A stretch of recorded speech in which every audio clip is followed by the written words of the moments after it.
वालों की खैर नहीं है। डिप्टी सीएम सम्राट चौधरी अब गुंडा बैंक के अवैध कारोबार पर नकेल कसने की तैयारी कर चुके हैं।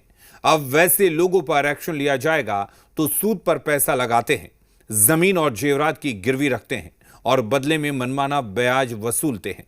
बिहार में अब गुंडा बैंक पर गाज गिरेगी, जिस पर सियासत भी शुरू हो गई है।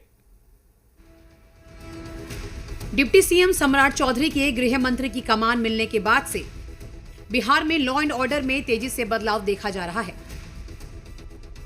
शहर शहर बुलडोजर चल रहा है। अतिक्रमणकारियों की नींदें उड़ी हुई है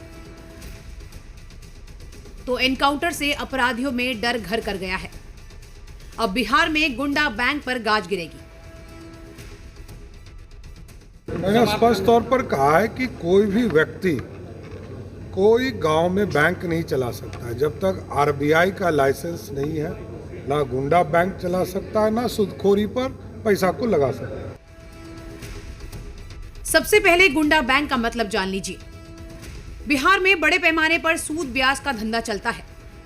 गरीब लोगों को सूद पर पैसा दिया जाता है, जिसके बाद मनमाना ब्याज वसूला जाता है। गरीब लोग जेवरात और जमीन गिरवी रखकर पैसा उठाते हैं, जिसे अवैध बैंक या गुंडा बैंक कहा जा सकता है। अब बिहार में गुंडा बैंक के अवैध कारोबार पर डिप्टी सीएम सम्राट चौधरी की नजर पड़ गई है, जिस पर अब सियासत भी शुरू हो गई है। आरजेडी कह रही है कि सूदखोरी और गुंडा बैंक चलाने वाले लोग सत्ता के करीब हैं।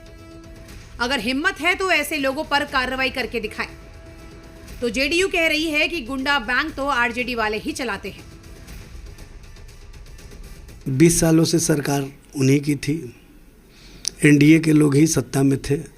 सम्राट चौधरी जी इससे पहले भी सत्ता में थे। इस पर ध्यान सरकार की तो कभी गई नहीं।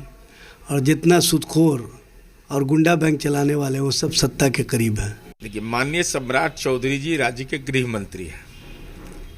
उन्होंने स्पष्ट कहा है कि नीतीश कुमार जी के सुशासन को आगे बढ़ाएंगे।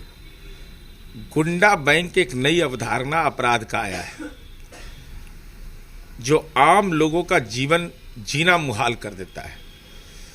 उसके लिए प्रॉपर लाइसेंस की जरूरत है।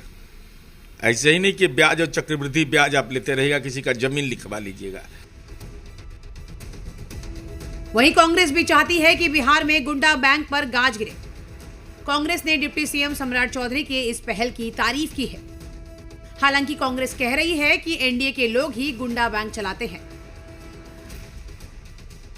बढ़िया है, अगर वो कह रहे हैं तो इसे जल्द से जल्द इम्प्लीमेंट करें। लोगों को पता तो चले कि आखिर गुंडा बैंक बिहार में चला कौन रहा है, इसके पीछे कौन लोग हैं। जब जांच हो जाएगा और सामने बात आएगी तो पता चले एनडीए के ही बहुत जुड़े लोग सब गुंडा बैंक को संचालित कर रहे हैं। गुंडा बैंक या दूसरे और भी माध्यमों से काला धन का आना जाना होता है, आदान प्रदान होता है, सब पर ठोस कार्रवाई होनी चाहिए। बिहार के ग्रामीण इलाकों में जमीन और जेवरात को गिरवी पर रखने का प्रचलन है। मजबूर लोगों से मनमाना ब्याज वसूला जाता है। सरकार चाहती है ऐसे लोगों के लिए अब सिस्टम हो। सूद पर पैसा